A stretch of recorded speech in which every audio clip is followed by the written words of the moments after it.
학우 여러분 안녕하세요. 대학생들의 담 큰 대화 대담 지금 시작합니다. 학우 참여 토론 프로그램 대담은 학생 사회뿐 아니라 우리 사회에서 쟁점이 되는 주제를 두고 자유롭게 이야기를 나누는 대학생 토론 프로그램입니다. 오늘 그 첫 번째 패널로 이혜연 학우님과 신영빈 학우님께서 함께 해주셨습니다. 네, 안녕하세요. 정치외교학과 4학년 이혜연입니다. 안녕하세요. 저는 항공우주정보시스템공학과 2학년 신영빈입니다. 네, 반갑습니다. 저희 대담이 이번이 첫 회인데 선뜻 참여하시기가 힘들으셨을 텐데 혹시 나오게 되신 계기라든지 이번 방송에 임하는 각오 간단하게 말씀해 주시면 감사하겠습니다. 2015년과 2016년 지금 2년째 반복해서 건국대학교에는 구조조정의 바람이 불고 있어요. 그런데 구조조정이나 프라임 사업이 굉장히 과정이 까다롭고 복잡하기 때문에 학우분들이 이해하시는데 다소 어려움도 있었을 거라는 생각이 굉장히 많이 들었습니다. 그래서 올해 K1터라는 활동을 진행을 했고 이번에 토론회 패널로까지 참여하게 된 것 같습니다. 신영빈 학우님께서는요? 네, 저도 말씀해주신 것처럼 우리 학교에는 계속되는 이렇게 구조조정 바람이 불고 있잖아요. 근데 저는 그게 지금과 같은 상황이라면 앞으로도 계속될 거라고 생각합니다. 대학 구조조정과 교육부 정책에 대해서 잘 알아야 된다고 생각합니다. 그래서 한번 관심 있어서 나와보게 됐습니다. 감사합니다. 자, 그러면 대담 본격적으로 시작해 보겠습니다. 이번 저희의 주제는 프라임 산업으로 선정을 했습니다. 자, 그러면 이제 프라임 사업이 뭔지부터 간단하게 설명해 주실 수 있겠어요? 네, 프라임 사업의 정의를 한번 알아보자면 프라임이란 Program for Industrial Need, Matched Education의 약자로 그 의미를 보면 산업 연계 교육 활성화 선도 대학 사업이라고 볼 수 있겠습니다.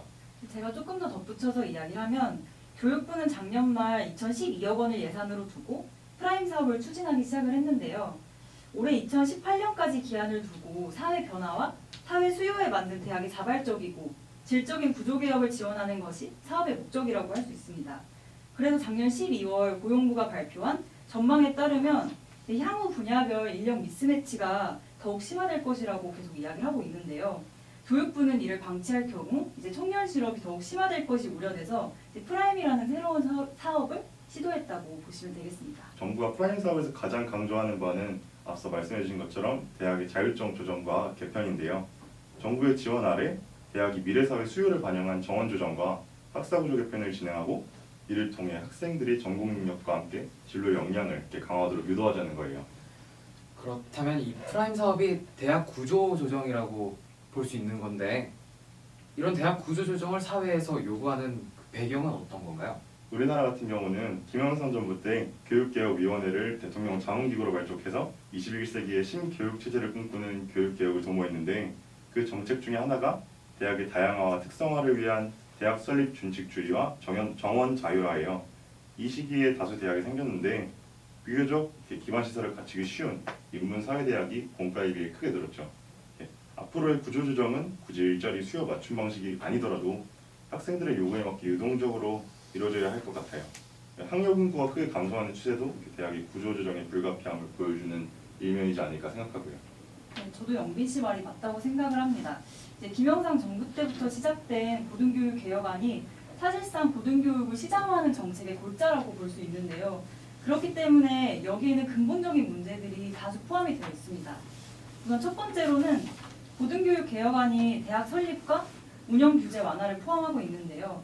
이에 따라서 이제 대학들이 무분별하게 우후죽순으로 이제 만들어지게 됩니다. 그리고 또 한 가지는 이제 학과 통폐합이랑 학과 운영의 자유, 그리고 산학협력의 자유, 교원 인상의 자율성 같은 이제 비정규직을 일반화시키면서 이제 고등교육 개혁안이 또 새롭게 진행이 됐는데요.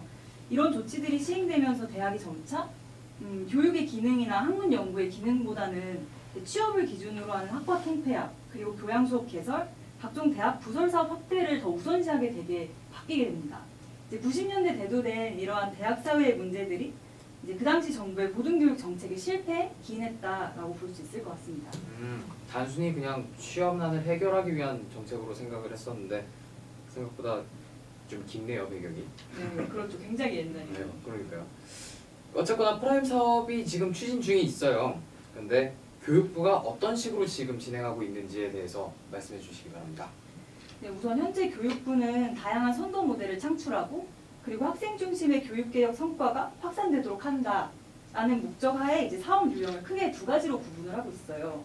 사회수요 선도대학 대형은 사회수요에 적합한 분야로 이제 대학의 학과와 정원을 전면 개편하고 학사제도를 학생 중심으로 개선함으로써 대학 자체의 구조개혁을 추진한다고 볼 수 있습니다. 그런 대형이 저희 학교가 포함이 되어 있는 거고요. 네, 그렇죠. 반면에 소형 창조기반 선도대학 소형 유형에 대해서는 제가 말씀해 드릴 건데요. 소형 선정대학은 대형보다 우수인재 양성에 중점을 두었다고 할 수 있어요. 신기술, 직종, 융합 전공 등 창조경제, 미래 유망 산업을 중심으로 학과 개편을 추진하고 창업학과나 사회 맞춤형 학과 등 창의적 교육 모델을 적극적으로 도입한다고 하네요. 우리 대학을 비롯해서 숙명여대, 순천향대 등 9개 교가 연간 150억 원을 지원받는 대형 유형에 선정됐고 이화여대와 성신여대를 비롯한 12개 교는 연간 50억 원을 지원받는 소형 유형에 선정됐다고 해요. 많이 받아요. 많이 받네요. 되게 많이 받네. 네. 교육부가 이 프라임 사업을 진행하고 있는 건데 정부는 어떤 효과를 기대하면서 대학교들에게 이 프라임 사업을 요구하는 건가요? 정부는 이번 사업을 통해서 어떤 효과를 기대했냐면 아까 설명드렸던 추진 목적이나 좀 그런 것과 일맥상통한데요. 바로 그간 지적되었던 사회 수요와 대학의 인재 간의 미스매치, 유형 미스매치라고 그러죠. 그런 게 해소되길 바라면서 또 이를 통해 학생들이 보다 용이하게 사회에 진출하고 또 그 역량을 펼칠 수 있기를 기대하면서 프라임 사업을 비롯한 고등교육의 교육개혁 과제들을 충실히 이행하는 데 최선을 다하겠다고 밝힌 것 같습니다. 네, 그렇지만 제 생각에는 우선 이 현 정부의 대학 구조조정과 이런 프라임 사업과 같은 고등교육 정책이 정작 근본적인 문제들을 해결하는 방식이 아니라 그냥 단기적인 대책이다라는 생각이 굉장히 많이 드는데요. 네, 학령 인구가 감소할 전망인 만큼 입학 정원이 불가피하게 감축될 수밖에 없다라는 건 그 부분에 대해서 굉장히 동의가 되는데요.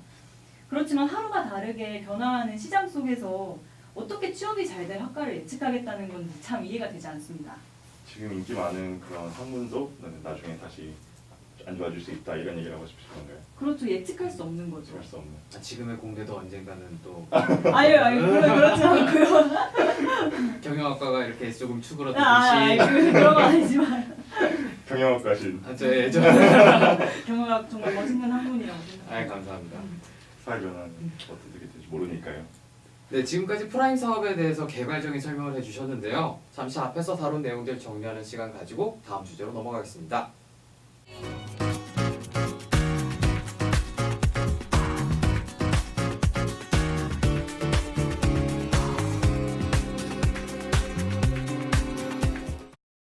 네, 대담 다음 주제로 넘어가고 있습니다.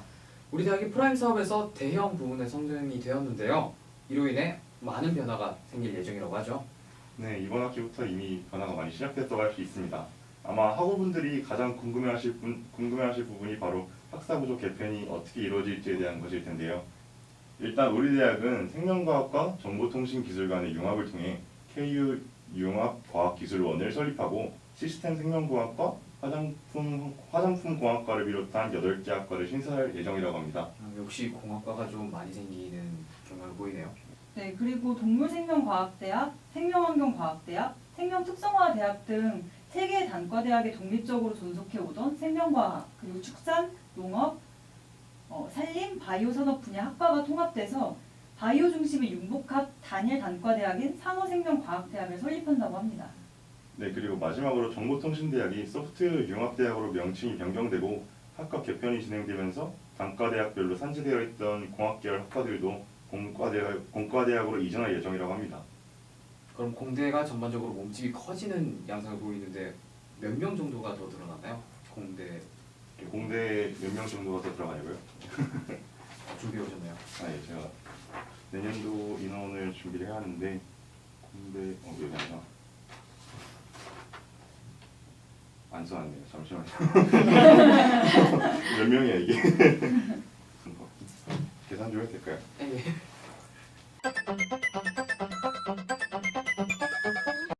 예. 공과대학이 굉장히 몸집이 커지는 모습인데요. 2016년도 신입생 모집 정원보다 2017년도에는 거의 230여 명 정도가 더 늘어나는 모습을 보일 것 같습니다. 굉장히 커지는 거죠. 그럼 해당 학과들의 과방이라든지 과실들은 이제 다 이동이 되는 건가요? 그거 아는? 원래 학교가 학생들의 공강 문제를 많이 신경 썼나요? 그렇게 설명이 되네요. 아, 너무 들으신 거 아니에요? 깜짝 놀라고.